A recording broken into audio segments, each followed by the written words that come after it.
উদ্ভিদ tissue culture নামটা শুনলেই কেমন যেন একটা জটিল ল্যাবের ছবি চোখে ভাসে, তাই না? কিন্তু বিশ্বাস করুন, এর পেছনের আইডিয়াটা কিন্তু দারুণ মজার আর আকর্ষণীয়। তো চলুন, আজ আমরা এই অসাধারণ টেকনোলজির দুনিয়াটায় একটা ডুব দিই। আচ্ছা, ভাবুন তো একবার, কেমন হতো যদি একটা মাত্র কোষ থেকে একটা আস্ত গাছ, এমনকি আস্ত একটা জঙ্গল তৈরি করে ফেলা যেত।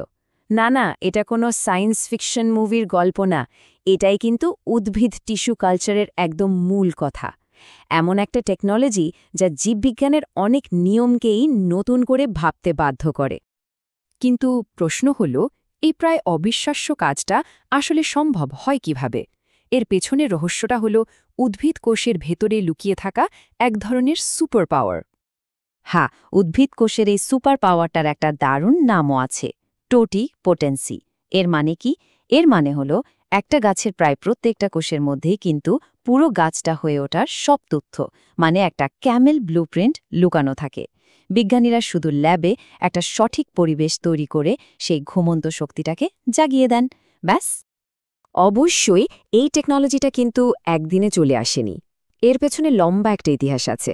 একদম শুরুতে ১৯০২ সালে গটলেব হ্যাবারল্যান্ড প্রথমবার এটা চেষ্টা করেন। তখন এটা ছিল শুধু একটা আইডিয়া, কিন্তু আস্তে আস্তে, যেমন ধরুন ১৯৬২ সালে যখন এমএস মিডিয়াম আবিষ্কার হলো, তখন থেকেই এর বাণিজ্যিক ব্যবহার বাড়তে শুরু করে। আর ১৯৭৮ সালে যখন বিজ্ঞানীরা আলু আর টমেটো মিলিয়ে পোমাটো তৈরি করে ফেললেন, তখন তো এটা প্রমাণই হয়ে গেল যে এই আইডিয়াটা আসলে কত বড় একটা বিপ্লব। তো ইতিহাস তো জানা গেল, কিন্তু এখন প্রশ্ন হলো, বিজ্ঞানীরা ল্যাবে ঠিক কী করেন? চলুন পুরো ব্যাপারটাকে আমরা একটা রান্নার রেসিপির সাথে তুলনা করি। আর এই রেসিপির প্রত্যেকটা ধাপ কিন্তু ভীষণ জরুরি। এই স্পেশাল রেসিপিটা সফল করতে হলে আমাদের 4টে জিনিস লাগবেই লাগবে। প্রথমত, একটা এক্সপ্ল্যান্ট, মানে গাছের খুব ছোট একটা সুস্থ অংশ। দ্বিতীয়ত, একটা পুষ্টিতে ভরা জেল, যেটাকে বলে গ্রোথ মিডিয়াম। তৃতীয়ত, সবকিছু হতে হবে একদম নিয়ন্ত্রিত পরিবেশে, মানে আলো, তাপমাত্রা সব মাপামতো। আর সবশেষে, যেটা সবচেয়ে বেশি গুরুত্বপূর্ণ, সেটা হলো এসেপটিক বা পুরোপুরি জীবাণুমুক্ত অবস্থা। কারণ বুঝতেই পারছেন, এত সূক্ষ্ম কাজে সামান্য একটা জীবাণুও কিন্তু পুরো আয়োজনটাই নষ্ট করে দিতে পারে। আচ্ছা, এই রেসিপির তো সব উপকরণ বলা হলো, কিন্তু আসল যে সিক্রেট ইনগ্রিডিয়েন্ট, সেটার কথা তো বলাই হয়নি। আর সেটা হলো হরমোন। ভাবুন, পুষ্টির জেলটা তো কোষগুলোর জন্য খাবার, কিন্তু কোষগুলো সেই খাবার খেয়ে কি করবে? তারা কি শিকড় বানাবে নাকি কাণ্ড বানাবে?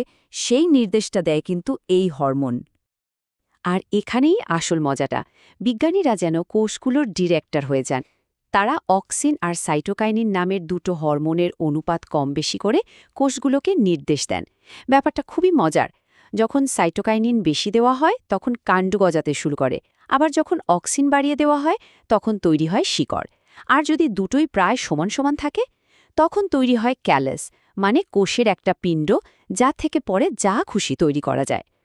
তো এই হরমোন দিয়ে কোষকে কন্ট্রোল করার আইডিয়ার উপর ভিত্তি করেই বিজ্ঞানীরা দারুণ সব কৌশল, বা বলতে পারেন টুলস তৈরি করেছেন।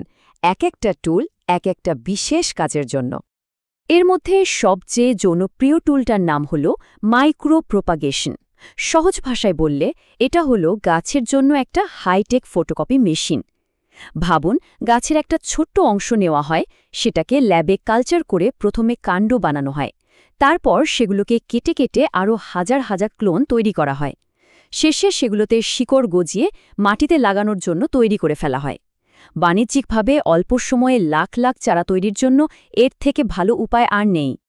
এর থেকেও আরও এক ধাপ এগিয়ে গেলে যে টেকনিকটা পাওয়া যায়, সেটার নাম সোম্যাটিক এমব্রায়োজেনেসিস। এটা আরও অবাক করার মতো। এখানে বিজ্ঞানীরা গাছের সাধারণ দৈহিক কোষ, মানে যেগুলো প্রজননের সাথে জড়িত না, সেগুলো থেকেই সরাসরি ভ্রূণ বা এমব্রায়ো তৈরি করে ফেলেন। তার মানে কোনো ফুল, পরাগরেণু বা নিষিক্তকরণের ঝামেলাই নেই, সরাসরি কোষ থেকে ভ্রূণ। এইসব কৌশলের একটা বাস্তব আর খুব চমকপ্রদ উদাহরণ হল সেই পোমাটো, যার কথা আমরা একটু আগেই বলছিলাম। এটা আসলে সোম্যাটিক হাইব্রিডাইজেশন নামের একটা পদ্ধতির ফল। এখানে যা করা হয় তা হল দুটো একদম আলাদা প্রজাতির গাছের, যেমন আলু আর টমেটো, কোষকে ল্যাবে একসাথে জুড়ে দেয়া হয়, যেটা কিন্তু সাধারণ প্রজননের মাধ্যমে কখনোই সম্ভব না। আচ্ছা, ল্যাবের ভেতরে তো অনেক কিছু হলো, কিন্তু আসল কথা হলো এই সব জটিল টেকনোলজি আমাদের বাস্তব জীবনে, মানে ল্যাবের বাইরে, ঠিক কী কাজে লাগছে, কিভাবে এটা আমাদের পৃথিবীকে বদলে দিচ্ছে? এর ব্যবহার কিন্তু বিশাল। একদিকে যেমন এই পদ্ধতিতে লক্ষ লক্ষ রোগমুক্ত কলার চারা তৈরি করে চাষিদের হাতে তুলে দেওয়া হচ্ছে, তেমনি অন্যদিকে অর্কিডের মতো সুন্দর আর বিপন্ন ফুলকে বিলুপ্তির হাত থেকে বাঁচানো হচ্ছে। এমনকি কোনো রোগাক্রান্ত গাছ থেকেও কিন্তু এর সুস্থ অংশটুকু নিয়ে সম্পূর্ণ নতুন আর রোগমুক্ত একটা চারা তৈরি করা সম্ভব। আবার ফসলের নতুন জাত তৈরির সময়টাও অনেক কমিয়ে আনা যায় এর মাধ্যমে। এর প্রভাবটা ঠিক কতটা বড় তা বোঝানোর জন্য একটা উদাহরণ দিই। চীনে শুধু একটা বিশেষ টেকনিক, যেটাকে বলে অ্যান্থাকালচার, মানে পরাগরেণু থেকে চারা তৈরি, সেটা ব্যবহার করে ৪০-এরও বেশি নতুন ধানের জাত তৈরি করা হয়েছে। ভাবা যায়, এটা থেকেই বোঝা যায় ফসল উন্নয়নে এর ক্ষমতাটা ঠিক কতখানি। শুধু তাই না, ভবিষ্যতের জন্য উদ্ভিদের জিনগত বৈচিত্র্য বাঁচিয়ে রাখারও একটা দারুণ উপায় আছে, ক্রায়োপ্রিজার্ভেশন। এটাকে বলা যেতে পারে গাছের জন্য একটা জেনেটিক নোয়াজ আর্ক। এখানে তরল নাইট্রোজেনের মধ্যে -196 ডিগ্রি সেলসিয়াস তাপমাত্রায় গাছের কোষ বা টিস্যু জমিয়ে রাখা হয়। এই প্রচণ্ড ঠান্ডায় কোষগুলো হাজার হাজার বছর পর্যন্ত টিকে থাকতে পারে, একদম অক্ষত অবস্থায়। এত সব সম্ভাবনা আর দারুণ সব প্রয়োগের কথা তো শুনলাম, কিন্তু সব প্রযুক্তির মতোই এরও কিছু চ্যালেঞ্জ আছে। আর সেই সাথে এর ভবিষ্যৎটাও কিন্তু আরও অনেক বেশি রোমাঞ্চকর। দেখুন, একদিকে এর সুবিধাগুলো তো স্পষ্ট, খুব দ্রুত বিপুল পরিমাণে রোগমুক্ত চারা তৈরি করা যায়, জিনগত বৈচিত্র্য বাঁচিয়ে রাখা যায়। কিন্তু অন্যদিকে এর কিছু সীমাবদ্ধতাও আছে। যেমন, একটা ভালো ল্যাব তৈরি করতে বেশ ভালোই খরচ হয়, আর এই কাজটা করার জন্য খুবই দক্ষ লোকের প্রয়োজন। তাছাড়া মাঝে মাঝে একটা ঝুঁকিও থাকে। কালচার করার সময় গাছে কিছু অনাকাঙ্ক্ষিত জেনেটিক পরিবর্তন চলে আসতে পারে। তবে আসল ব্যাপারটা হলো ভবিষ্যৎ কিন্তু দারুণ উজ্জ্বল, কারণ এখন টিস্যু কালচার একা নয়, এর সাথে যুক্ত হচ্ছে জিন এডিটিং, আর্টিফিশিয়াল ইন্টেলিজেন্স, এমনকি ন্যানো টেকনোলজির মতো সব যুগান্তকারী প্রযুক্তি। যখন এই সব কিছু একসাথে কাজ করবে, তখন এই প্রক্রিয়াটা যে আরও কত নিখুঁত, দ্রুত আর শক্তিশালী হয়ে উঠবে তা কল্পনাও করা যায় না।